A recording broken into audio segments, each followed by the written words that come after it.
I pledge allegiance to the band of Mr. Schneebly, and will not fight him for creative control, and will defer to him on all issues related to the musical direction of the band.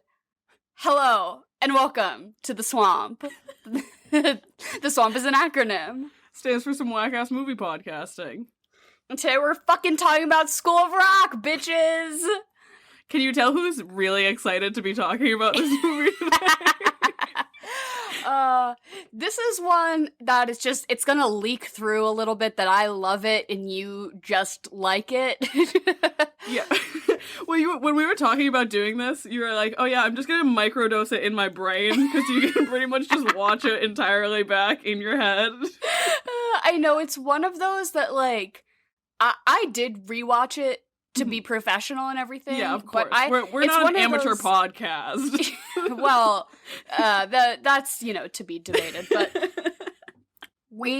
I was like, before bed every night, I can just close my eyes and, like, watch this in 20-minute increments using the power of my mind, because that's how much I know and love and respect this film. Would you say that you've seen this movie, like, okay, because I know National Treasure is, like, your number one for most seen movies. Yeah. Would you say this is your second most watched?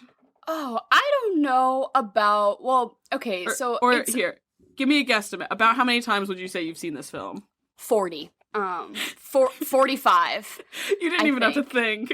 Yeah, I mean, that would be like a rough round number, but I would also say that this movie is, like, so structured and 3-act structure and scripted in the most simple way, and every single line everyone says is iconic and memorable, so that it's not hard to have the whole thing, like, deeply ingrained within your psyche, because it's simple and it does its job.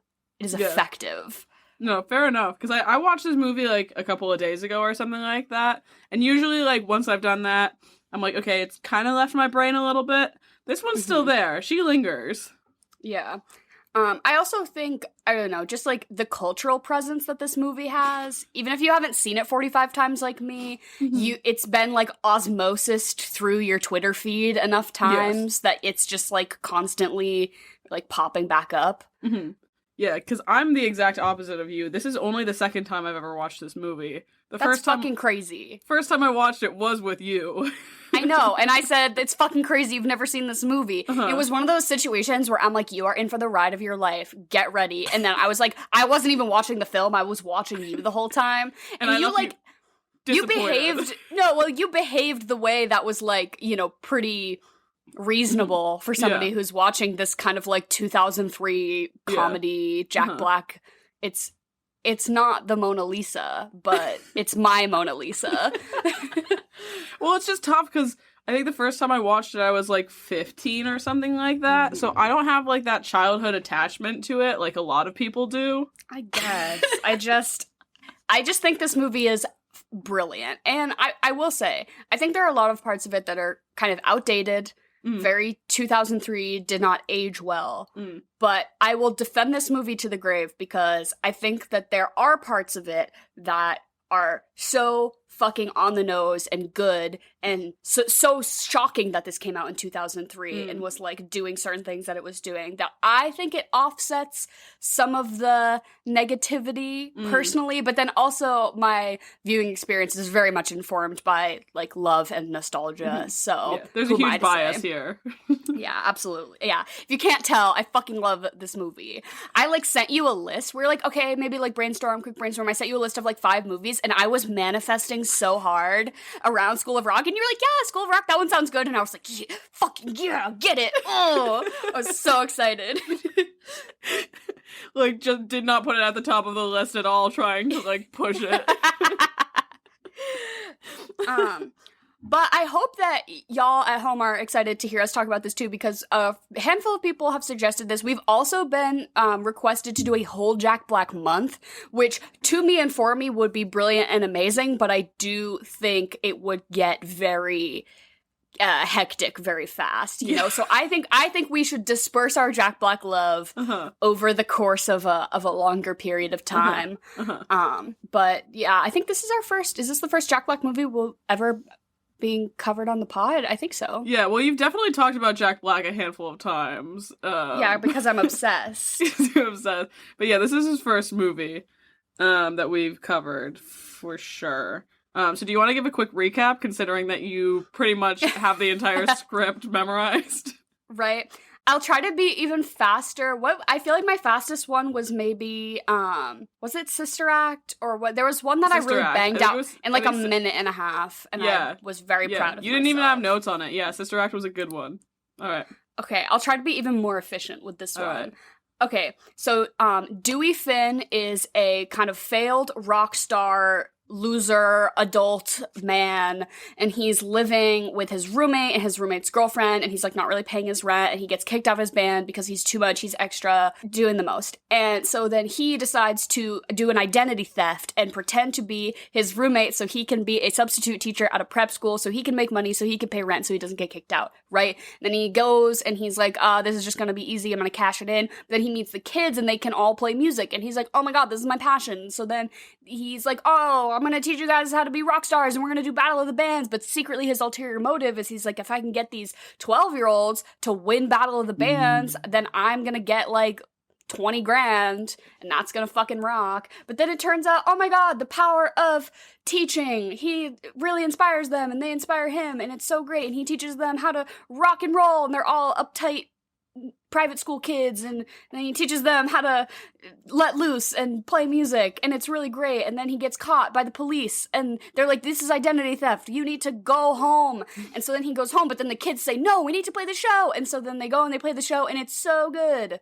And then everyone is suddenly not upset anymore that this man was doing identity theft, because now their kids are so good at musical performance.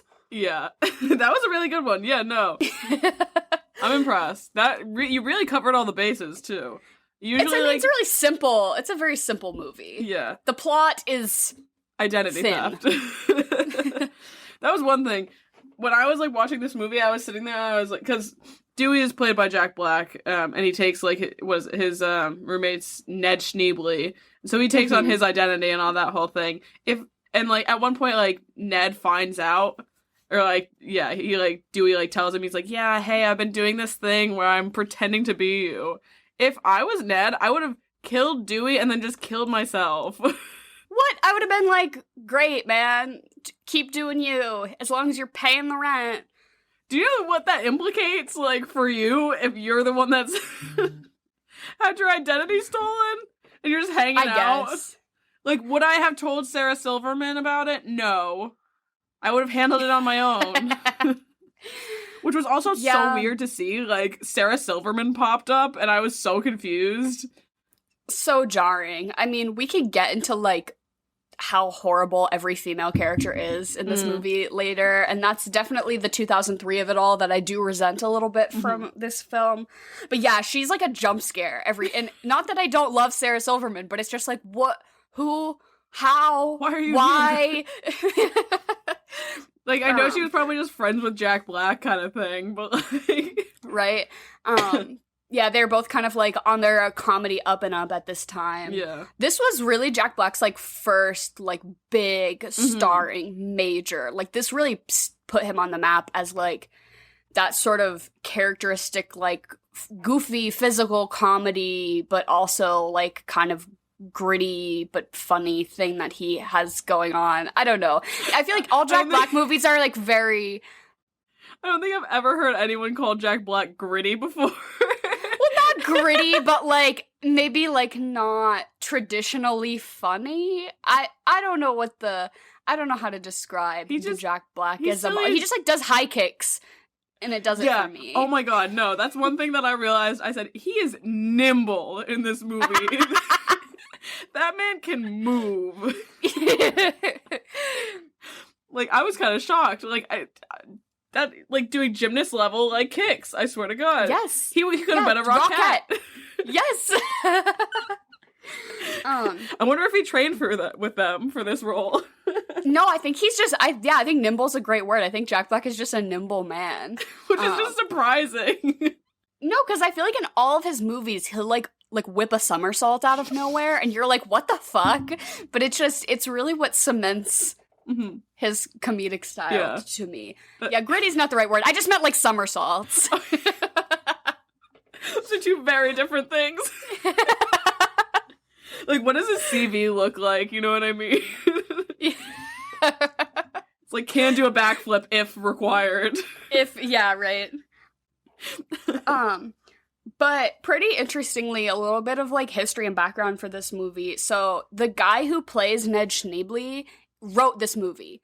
Really? The actor who plays Ned, his name is Mike White, and he wrote the screenplay of this film. And he wrote this because he and Jack Black were neighbors. Interesting. And they were next door neighbors in LA, and they were both, he was trying to make it as a writer. Jack Black was trying to make it as a, comedian, actor. And Jack Black would just be like running through the halls naked and like screaming and like, blasting music. And so he's like, okay, I should probably get to know this guy. So they kind of like conjured up a friendship, and Jack Black was like, dude, you and I should work together and make a movie about the band Styx.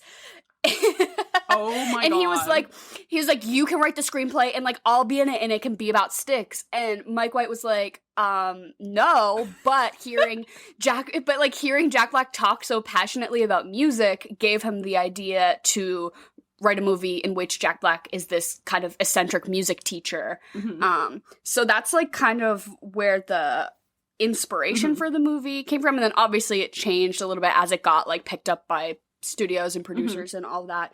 But Jack Black was always the star of this film. This film was never not completely centered around the essence of Jack Black, which just makes so much sense. Like, it couldn't be anyone else. Yeah, this movie feels like it was never actually written. They kind of just, like, put him in a classroom and, like, what's on the screen is what actually happened, you know? Yeah. This is actually... Nobody knew they were being filmed. This is actually a documentary, if you guys didn't know. But that's always a fun fact I love to whip out, because School of Rock is so one that you can put on in, like, social situations where it's, like, people can choose to pay attention or not half pay attention, but it's just, like, nice to have on in the background, to at least for me.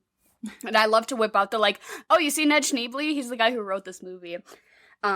And I am only so familiar with him because him and his dad were a team on The Amazing Race. Oh my God. Yeah, so the guy who plays Mike White, who plays Ned Schneebly and wrote School of Rock, him and his dad, and I think his dad's also a screenwriter in Hollywood, they were a team on a season of The Amazing Race, and I think they made it about, like, halfway through. They, like, didn't win or anything. Okay. But he was always like, yeah, I'm Mike White, I wrote School of Rock. And I was always like, why the fuck are you on The Amazing Race, bro? But why wouldn't you be? But then even later in life, he appeared on one of my favorite reality TV shows, Survivor. So he was then a contestant on Survivor. Yes, I can't see him getting very far on that. Yeah, he also, I think, of maybe about halfway. But yeah, so he was on both Amazing Race and Survivor. Mike White, I'm a big fan. If you want to be on, if you want to hang out, if you want to be on the pod, I would live for that. Also, pretty recently, he wrote that show White Lotus. Oh my God! Yeah, isn't that wild? So he's written like a ton of. Yeah. So speaking of people with crazy CVs, if Mike White. If you look at his IMDb, just like all over the board, like crazy shit, like does the most random awesome stuff.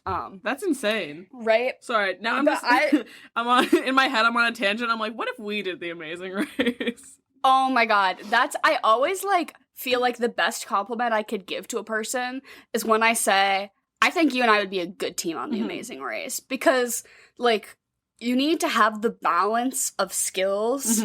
Right? Like, who's gonna eat the gross food versus, like, who can navigate through the airport, you know?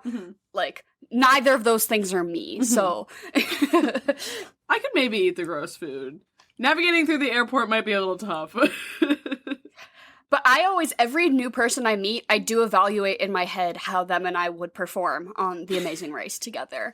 And that's my like baseline for how I feel about somebody, is I'm like going through the checkpoints in my head. Like, if we had to roll the wheel of cheese up the hill in Germany, like, could we do it? Would we argue? I feel like we could make it like halfway.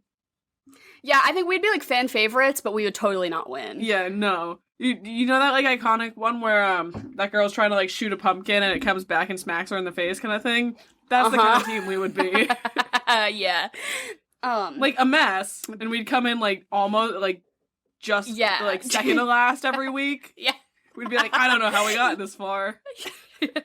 Yeah, right, the host would be like, okay. Yeah, it's the getting lost in a foreign city that would really do it for me. Oh, yeah. It's always like, okay, now we're just talking about The Amazing Race. I love reality TV. If anybody out there wants to DM me about your favorite reality TV shows, I want to hear about it. I love talking to people about reality TV. It's just like guilty pleasure, but I don't even feel guilty about it. Like, it's just my favorite thing. But I also love about this movie the sort of like post School of Rock paths that everybody has. Like, I'm sure everybody has read every BuzzFeed article that's like, where are they now? The guitar kid from School of Rock is in jail. Like, okay, yeah, like we all know it, but I just think it always pops up like on my Twitter feed or something, and it always is just like, oh, okay. Like, pretty recently it was that Marta and what's his name, Billy, are like married. What? Yeah, what's Wait, which one's his Billy? name? He's the security. Oh, that's cute. Yeah, Frankie. His name was Frankie in the okay. movie. He also, that actor was on The Sopranos for a very long time. Oh my yeah, God. he played like somebody. He played Bobby Jr., or somebody's son, which I hadn't seen The Sopranos until like my most recent watching of School of Rock, and I was like, oh my God, that's the kid from fucking Sopranos. Yeah, no. Did you go on like a BuzzFeed and read an article about where they're all at now? Because I did that mid-watch.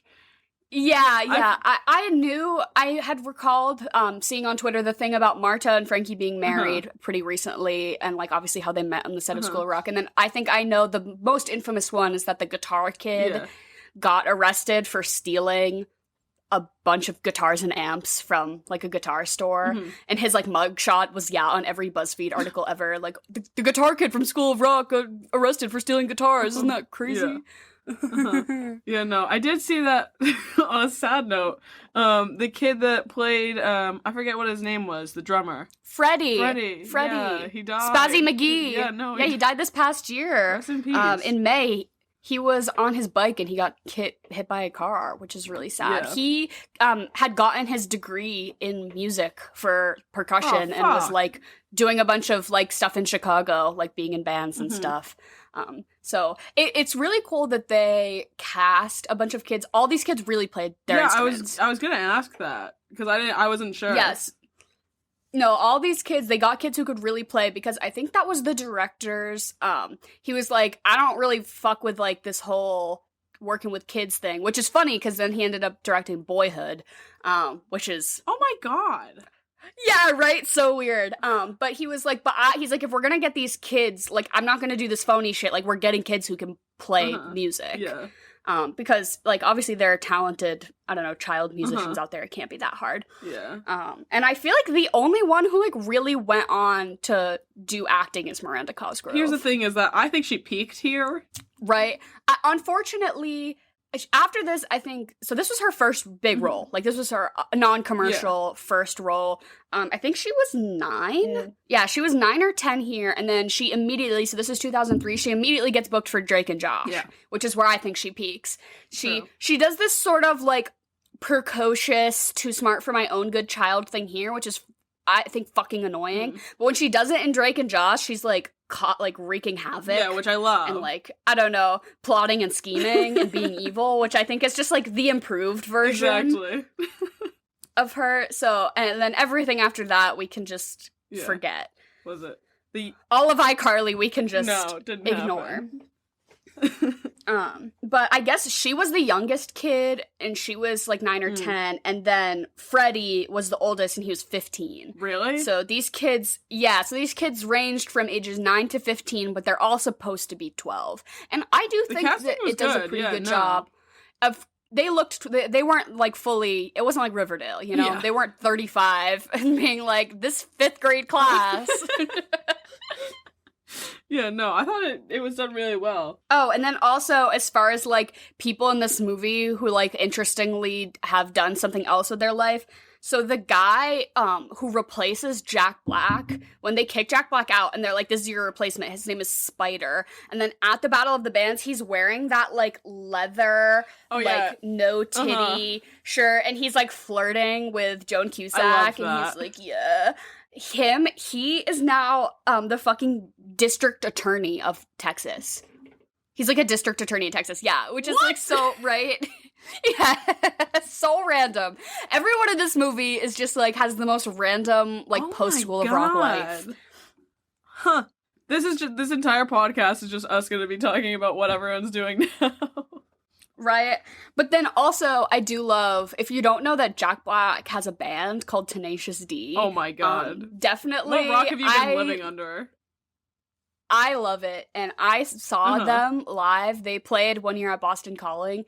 And I think I've told this anecdote on this podcast before, but Jack Black fully sweat through 4 t-shirts. Like, he would sweat through the shirt he was wearing, and then he would just change it on stage, and then just sweat through it again. Like, he, like, had them on hand, because he knew it was gonna... Again, high kicks, very physical, and just, like, sweaty shirt after sweaty shirt, and I was just like... He should have thrown him to the audience, honestly. Imagine... I can't remember if he did or not. That would have been a lot of shirts. That's like 4 shirts you're just giving away. Imagine catching Jack Black's sweaty t-shirt. Don't even put that. I'm gonna have to excuse myself. But...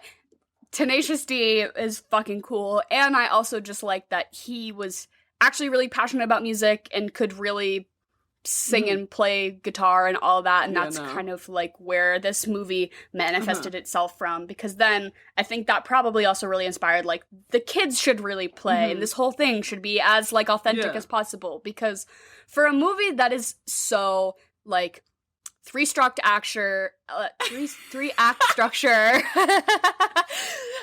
like, just traditional comedy, like, some of the jokes are just so, like, okay, we're gonna do a cut, and then all of a sudden now there's a chase scene, and he's running down the hallway with his guitars because he's getting chased by the cops. It's like, okay, we've seen it a million times before, but I don't fucking care. Like, I literally don't care that this is the most predictable, unsurprising movie ever made, because it's just...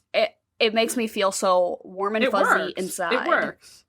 Yeah. One of my favorite scenes out of this entire movie, though, was actually the post-credit scene. Not post-credit, but the credits scene and everything like that. Because you know that it was literally just them all riffing.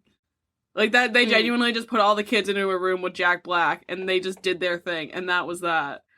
And it was so fun to watch. I love that, but even more than that, I like now that Ned Schneebly, the actual Ned Schneebly, is also a guitar teacher at this after school. And then he's, like, teaching these, like, literal infants to play guitar, and he's like, okay, do a C chord, and they're, like, not getting it, and he's like, great! It's, like, so encouraging, and I'm like, not a single one of those kids is doing anything remotely close to what they're supposed to be doing. There's nothing going on behind those eyes right now, and that's fine. They are 4. But did you know that to be a substitute teacher, at least I think in most states, I didn't really go through the state-by-state laws of it, but at least I know in Massachusetts, you have to have a high school degree and you need to pass a background check. And that is all the requirements you need to be a substitute teacher, at least at a public high school. I've been jumping around jobs a bit this last year, just because I graduated and I do not have a career yet. But I have a friend that teaches at like an elementary or middle school or something like that. And she was like, yeah, literally just come substitute teach for us. And I was like, honestly, I might. It's money. No, I've known a couple of people, who've kind of bounced between being subs at, like, public schools, and it's just, like, you get to, like, monitor recess, basically, and you make, like, $600 a day. Fine with me. I don't know, guys. Should I do it? Should I become a substitute teacher? But then you can, like, talk to the 5th graders about music that you really like, and surprisingly, they're all gonna be super receptive to it.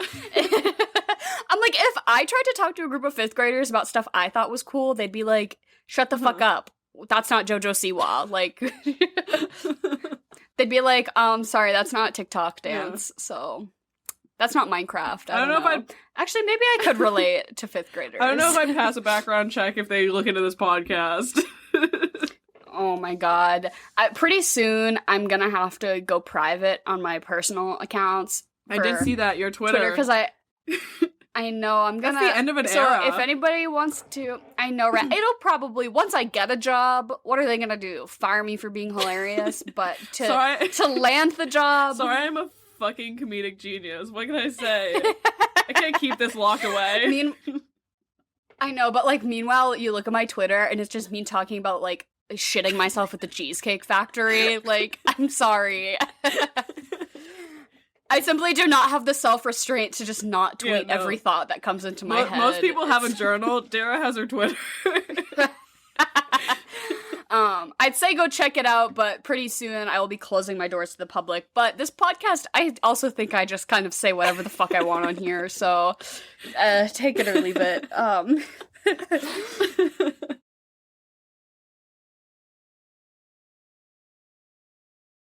But so Dewey Finn should be in jail. Yeah. Entirely. Like, Sarah Silverman throughout this whole movie is not in the wrong. So valid. So valid. He's, like, living in their living room, like, not paying rent, and then he does an identity theft, and he is like, you're such a bitch for being upset about it. She's, like, looking after her boyfriend that she genuinely cares about, and he's like, oh my god, you're such a fucking buzzkill. I'm like, oh my god.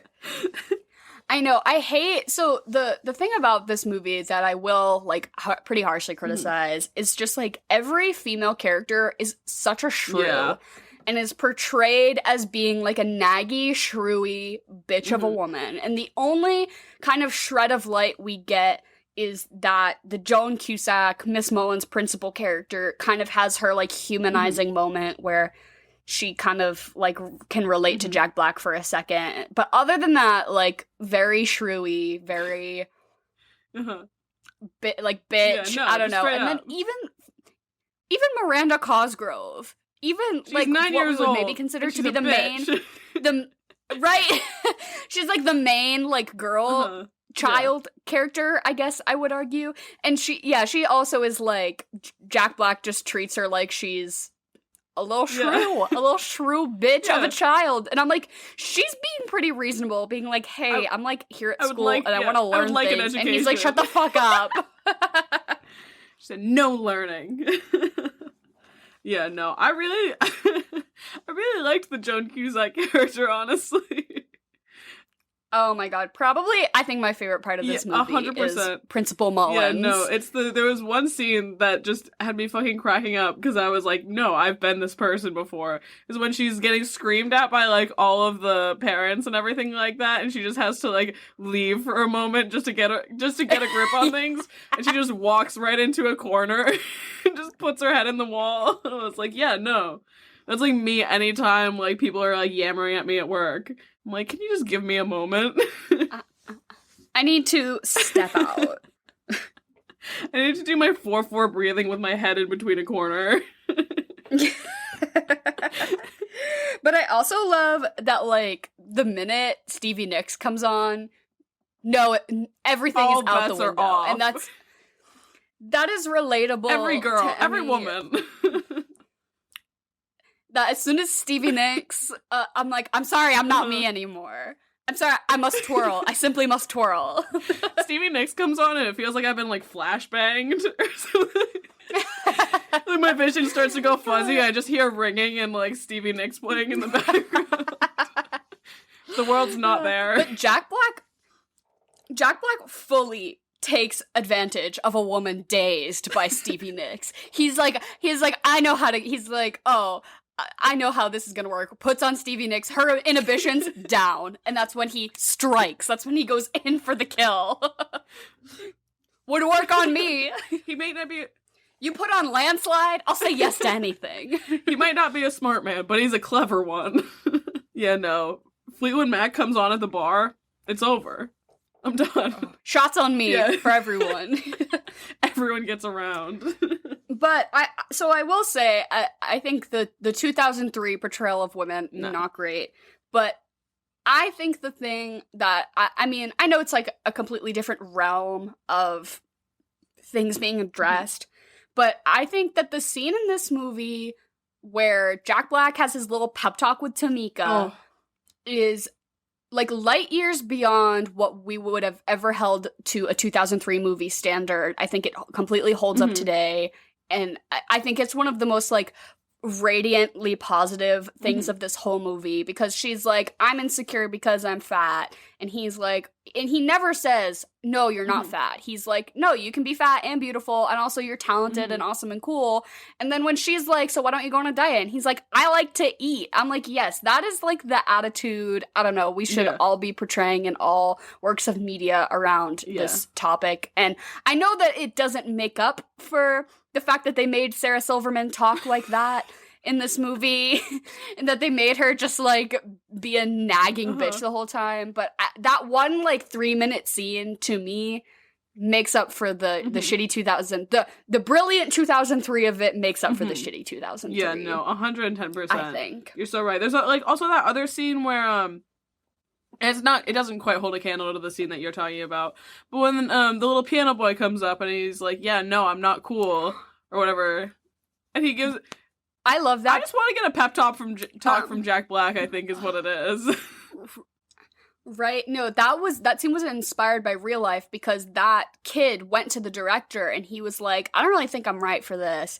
He's like, everyone around me here is like so talented and cool and amazing. And he's like, no, this insecurity that you have is why you're perfect for this role, because that's like what we need to, it's about, you know, growth. So then they put that little scene in, which is where I think maybe my favorite like string of dialogue in this movie is the shoot it, kaboot it, let's rock today handshake. Yes. If you come up to me in the street and start the School of Rock handshake, I'm sorry, but we're best friends now. Like, I don't make the rules. Oh my god. I know, you're just waiting for that interaction one day. I like fantasize about it. Somebody's gonna give me the platform and I'm just gonna let's rock today. Then I can die happy. Like, my life is complete. It's fine. We're good. But I do think basically every line of dialogue in this whole movie is quotable, Instagrammable, stitch it on a pillow, frame it, put it in your house. Like, get a tattoo, level it's fine. Good. I just, right? Oh my god, I will get a tattoo that says Yo-Yo Ma's cousin, Lil Nepatiz. Yeah.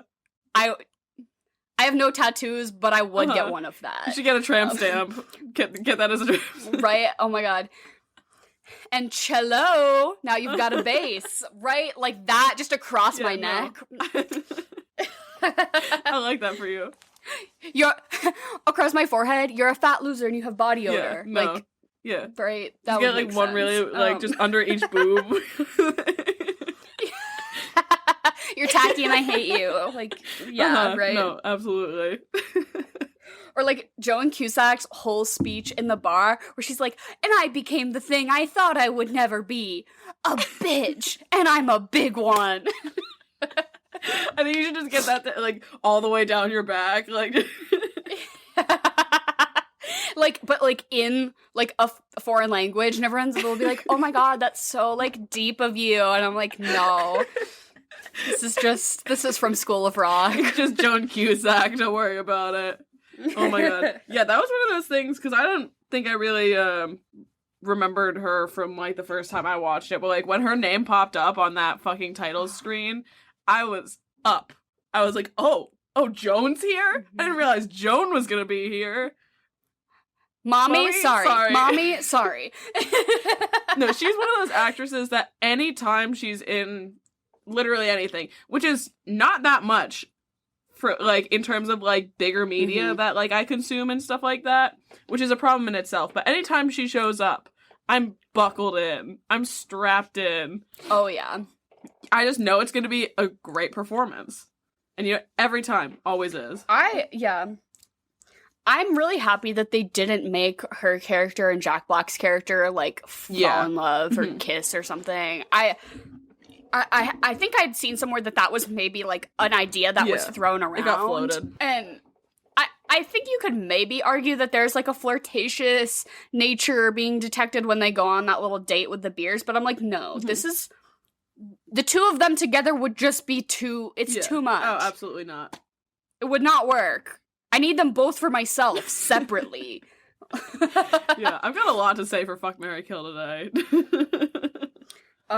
Right, because usually when we do a movie that's primarily has a cast of children, I think in the past we've just like completely disregarded the segment. Because there's usually not enough adults. But like, no, there's a plethora of fuckable, marryable, and killable adults in this film.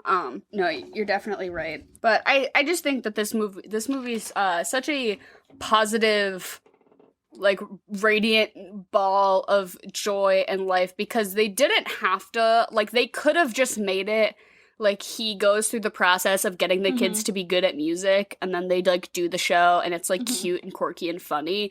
But I think like you had mentioned with like Lawrence, the sort of transformation of like each of them are a little bit insecure about something, and it shows that, like, you know, Jack Black is a better teacher than he gives himself credit for, or whatever, because impact. And he takes the specific time for each kid to be like, oh, this is the specific thing as a 12-year-old that you're struggling with, and this is how we're gonna like turn it into like a tool that you could use. I don't know. I think that's something that I certainly didn't expect from a movie of this like genre or time period or anything like that, but it's something that like I'm not gonna say I cried during School of Rock, but I get emotional during School of Rock. No, this is a movie that I do wish I watched when I was like a younger child, because I feel like it definitely would have had a bit more of an impact than it does on me today. Yeah. But could you imagine? Because I know like every kid is like doing their thing, like they all have their role at like what they're good at. But could you imagine not being picked to be in the band if you were in this classroom? I'd have a fit. I'd be dead mad. Right. I'd be doing exactly what Miranda Cosgrove did and say, hey, I want to be reassigned. I'm fucking pissed. But I also really relate. I relate to the girls who he's like, you guys are groupies, which means you get to make t-shirts, you get to do the marketing, and they were like, that's hell what we do for this podcast. I was like, right. But I'm like, I also would have been like super pumped to get a really menial job, because I would have been like, t-shirts, hell yeah. Here's my thing. I do think they should have kept what's his name? Billy's designs for the outfits. Oh my god, the 70s glam rock ABBA moment. Slaved away at those. I could tell he put his heart into those. And Jack Black says, scrap it. Right. A shame. A shame. I'm not going to keep, like, talking about School of Rock as if it's some manifesto for, like, I don't know, like, education. You should write, like, something. a thesis on this. But I do think, right, I literally could, but it's, like, the way that if you let kids do the things that they're passionate about with no, like, boundaries, that's when, like, they learn the best. I don't know, when you let Billy fucking fuck around and make ABBA costumes, like, that's when he will thrive the best. When you let kids do the things that they're passionate about. I don't know. I think not enough teachers or parents really understand. Yeah, no, I think you're right. Way. If your kid doesn't want to play soccer, if your kid wants to, like, I don't know, draw weird fan fiction shit, I don't know, let them do it. Let your kids have weird hobbies is what I'm advocating for here. This is what we're getting at. No, I think you're so right. Because then what happens? They hate what they do. Then Zach Mooneyham shoots up the Guitar Center God. And... No, I'm just kidding. He didn't have a gun. What had happened was the actor who plays the guitar kid, he went into, like, I don't think it was a Guitar Center. I think it was just some, like, music store. And he asked, because you can, like, test play guitars and stuff. And basically the nicest one they had there, he was like, hey, can I, like, try that one out? And they were like, sure, of course. And he, like, starts playing it, and he just booked it out of the store with it. He was like, I'm out of here. And so it was like a $1,200 guitar or something. Yeah, no. I don't think he actually, like, went to jail or anything. I think he just, like, has mugshots. Oh my god. But, like, hey, I respect the grind. I respect the hustle. Listen, I think he should have come up with a bit of a better plan, but you know what? Sometimes... Yeah, right. Sometimes you just gotta go for it, I guess. I believe he also is still, like, music is his career. I think that's what I believe. saw. Read. Yeah, that sounds about right. I'd love to listen to his stuff. I also know the bass player is pretty big on TikTok. Word. If you want to go check out, they do a lot of, like, School of Rock behind the scenes stuff. Like TikTok stuff. Because I know that they had, like, a couple of years ago made it, like, come out and basically said that, like, being in this movie really, like, ruined a lot of their mental health because people would be like, I can't wait for the bass player to turn 18. She was so sexy in that movie. Which is, like, right? Like, people being like, oh, like, being gross towards her when she was a kid. And now I think they've been pretty open about, like, the sort of mental health that comes along with being sort of like a child star. And also, like, trying to get other roles to, like, will you ever top the thing you did when you were 12? Like, will everyone always refer to you as, like, from School of Rock? The bass player from School or, yeah, right. No, but their TikTok is really great. And they do other cool and interesting content, but also a lot of, like, School of Rock related content. Also, they've kind of owned it. They're like, yeah, I'm your queer awakening. Like, of course, everyone had a crush on me, which is, like, true what girl. A fucking icon. Yeah, we'll have to, like, link her in our post or some shit like that. Yeah. Should we get into our regularly scheduled programming? Yeah, we can. We should, because we've already touched a little bit on Fuck, Marry, Kill, so if we want to start with that one. Would you consider the three main adults in this movie to be Jack Black, Joan Cusack, and the roommate, Ned Schneebly, or Sarah Silverman, or should we just who's add, the third? Like, should we just have all four of them in, and you can, like, have a bonus for, like, if you want to fuck or kill or marry them? That's true. Yeah, we'll give you. Yeah, okay. Yeah, okay. I have strong feelings about Jack Black before he shaves his beard in this movie and after. Also, the shoulder length, middle parted hair is just a choice. It's also, like, it's always a little bit wet. Yeah, no, him dressed up as a teacher, absolutely could not. But I could fuck pre-teacher Jack Black, so I think I'm gonna sit with that. Okay, and then you're gonna marry Joan Cusack, of course, obviously. I'm gonna marry Joan Cusack, and then honestly, I'm gonna kill Ned, because he's so. He wants to die. He's just so spineless. It's, like, so, like, off-putting. You know what I mean? I was just like, dude, come on. He literally stole your identity and you're not gonna do a fucking thing about it? But I love that he's like the emoji with the two fingers pointing at each other, and he's like, Sarah Silverman, come save me. Sarah Silverman, please, come help me make hard choices. I love that relationship dynamic of, like, spineless man and then, like, Sarah Silverman. He said no pickles on his burger.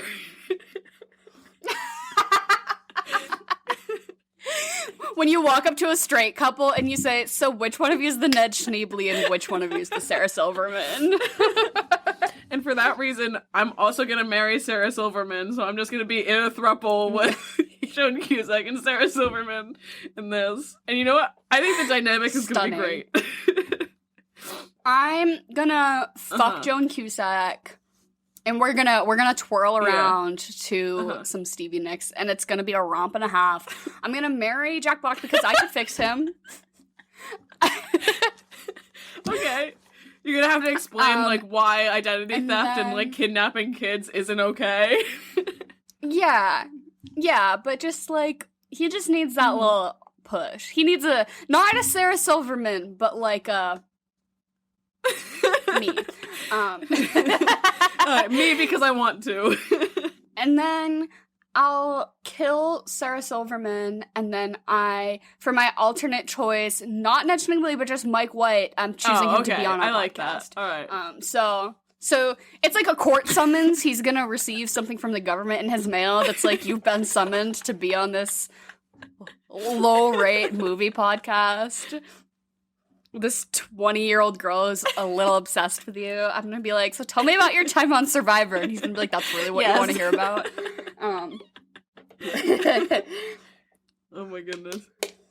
And then from the whole movie, I think I'm sticking that I'm still fucking Joan and I'm marrying Jack Black, but I'm gonna kill Zach's dad because fuck that motherfucker not letting his son listen to Led Zeppelin. I cannot believe you are a 45-year-old man and your son comes home, like, listening to Led Zeppelin, and you don't think that's, like, how... That's, like, every dad's dream, is that their son suddenly likes, like, music from the 70s. Like, what? You're living every man's dream, dude.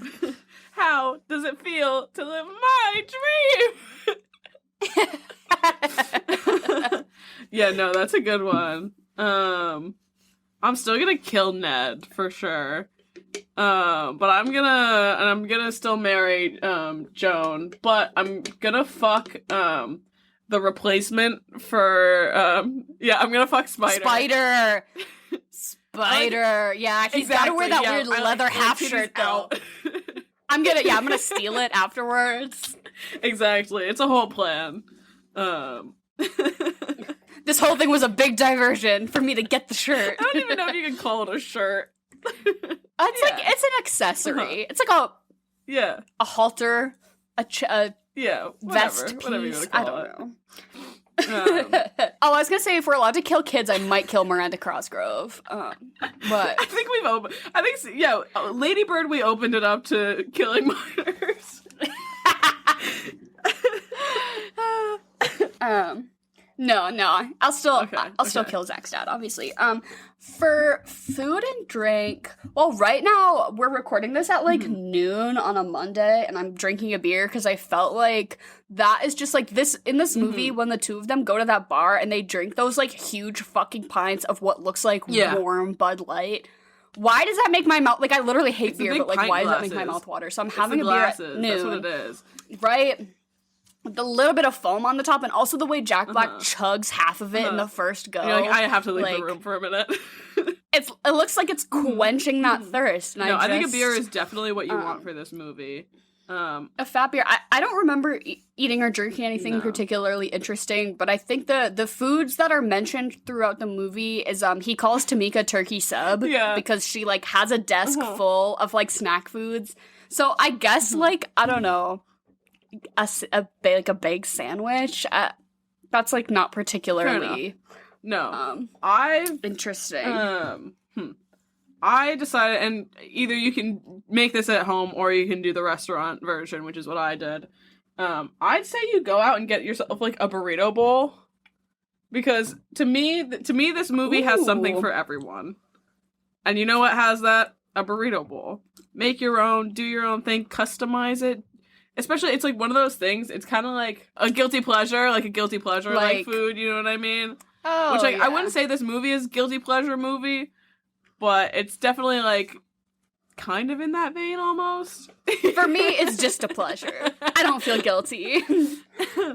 But, yeah, I'd say, like, if you're having a beer, like, have, like, a Spanish beer in a burrito bowl or something like that, you know what I mean? Get a Modelo. Ooh, I would argue in the same vein that, like, some sort of delectable grilled cheese sandwich, like fat fucking sourdough bread, and use, like, 3 different kinds of cheese, and, like, add, like, whatever you add to a grilled cheese to make it, like, get the Trader Joe's tomato soup. Oh yeah, like that vibe for sure, with, like, just, like, a fat thing of beer. Yeah, no, I think that's the right idea for this, but honestly, it's just whatever, like, your comfort food is, just fucking eat that. For me, comfort food for a comfort movie, that was for Chipotle. sure. For Dara, it's a grilled cheese. Yeah, right. For me, it's this really upsetting Sam Adams, like, room temp pumpkin beer that I'm having, but it just feels right. It's what Dewey Finn would want from me, I think. You really put yourself in the mindset of the movie. I know, I like to, like, fully immerse myself. So I, like, slept on the floor. No, I'm just kidding. I really like his, like, little corner of the house. The wallpaper is, like, this, like, cool, like, checkered, like, wallpaper, and he, like, has, like, their apartment is fucking dope. this New York City apartment, I do not understand how, like, 2 substitute teachers and an assistant to the mayor are affording this rent in, like, You think this is New York? Soho. Is it set in New York? Because I did look it up. And really? Yeah. I think so. I think their school's on, like, what's the bougie part of New York? Long Island? I think that private school is supposed to be on Long Island. Long Island bougie? Is that, did I... Right, I think so. That's like like 2 girls from Massachusetts. If you're from Long Island, if you go to private school in Long Island, let me know if you've ever run into Jack Black. I think that's where I just got like New York vibes from this movie. Fair. I don't fair. know. Maybe that's that. because it's like it's winter at one point during it. They're like in coats, which means it gets cold. So it has to be somewhere in the. So it's either like the Pacific Northwest or somewhere in the greater New England area. I don't know. It's not in Nebraska, I'll tell you that much. What would you follow this up with? I'm currently looking through my letterboxd right now because I forget that I have to do this segment sometimes. So the only 2 movies to me that really came to mind are the very obvious choice of Whiplash. You watch a movie about the world's greatest music teacher, and then you watch a movie about the world's worst music teacher. Just for, like, music educator film vibes, because just J.K. Simmons screaming, not quite my tempo after this is just the hard cut that I need. And then also, like, Dead Poet Society, but you watch that one first, and then you watch this movie, because this movie does everything that Dead Poet Society wish it did. I'm sorry. I just have to say that there was this teacher who worked at our high school, and for the most part, he was, like, fine. He was fine, but he did have the same framed photo of Ernest Hemingway. He had that, like, you know how in Dead Poet Society, Robin Williams has, like, the framed picture of Ernest Hemingway on his desk or something? Robert Frost, literally, I don't even fucking know. But he, like, this guy wanted to be Robin Williams so bad, he, like, made us stand up on our desks and shit, and I was like, you think because we all were born in the late 90s we haven't seen that movie, but we have, and I'm sorry, and this is just not working for me. But if I walked into a music class and somebody had a framed photo of Jack Black on their desk to be like, I'm channeling the spirit of Jack Black in School of Rock in order to inspire these students, that's a green flag. So I think as far as like inspiring educator stories, I'm sorry, Dead Poet Society it's School of Rock for me. Okay, so my really quick, definitely not thought through recommendations. First, kind of in a similar vein, where someone sort of learns the power of rock and music. Not at all like to the same standard that this movie does. But the one that comes to mind is Freaky Friday, where oh, that's really good. She's like, oh wow, my daughter does this really cool thing. This is actually pretty tight. So there's that one. Also, the soundtrack in that movie, fucking epic. And that was my other one. My other recommendation was like, okay, this soundtrack for School of Rock is outstanding. I have no idea how much they spent on music, but it must have been a cute number. The whole thing, exactly. Like the whole budget, the entire budget.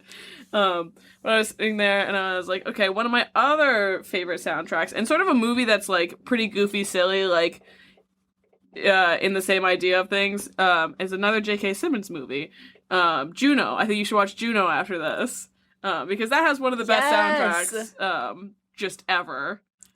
Yeah, so I true. feel like you can definitely make that movie also gives me the same warm fuzzies. Exactly. Like, you can make the hard pivot and watch Whiplash if you want to. Or like, Juno is very the soft left turn of Juno. Yeah, I agree. So I think that would be a pretty solid one to follow this up with. And so what's your rating? Is it a 10 for this?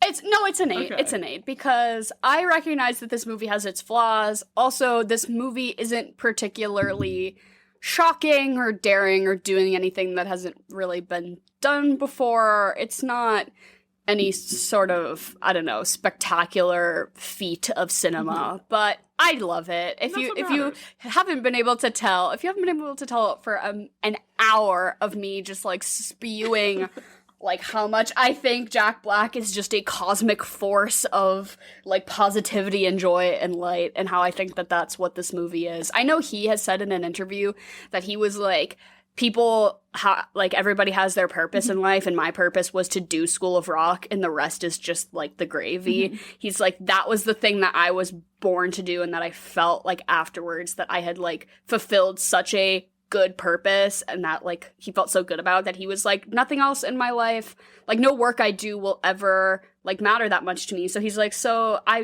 did it, I fulfilled my purpose. So Jack Black feels that way about this movie, and I feel that way about this movie. Oh my god, that's so sweet. Yeah. God damn. But yeah, 8 out of 10 for me. Nice. I'm gonna give it a firm 6.5, 7. Just because, and I've said it, this movie doesn't have the same grip on me that I wish it did. I honestly wish I appreciated this more. But like you've mentioned, it's very much like the 3-act structure sort of thing. It gets a little like slow for me personally at some points. The montage scenes, it's like, we get it. But other than that, like, yeah, I had a fucking great time watching this on like a Thursday morning. Would I do it again? Absolutely. Yeah. Well, thank you for entertaining me. What is enlightening me this week? Uplifting me? What's the thing where it's like you're doing me a favor? No, I've entertained your wishes. Yeah, this week with School of Rock. Oh, of course. My fucking pleasure. We have a giveaway this week. We're gonna do a giveaway. My merch supply is dwindling, but we want to give away movie-related pins that we have and stickers and stuff, so if you still want to enter our giveaway, please do. But also, if you want to check out the merch that we do have, we have recently expanded our merch collection. You can check it out.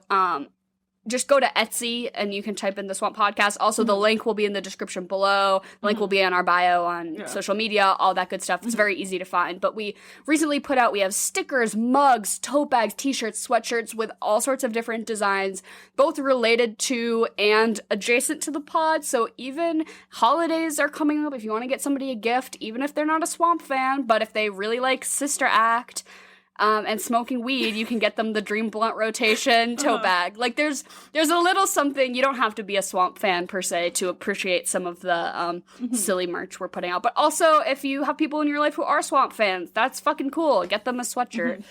We tried to make this stuff as reasonably priced as we could, because I'm no longer hand-making all of our merch, which is good for me, but also we no longer have, complete control over how much things cost.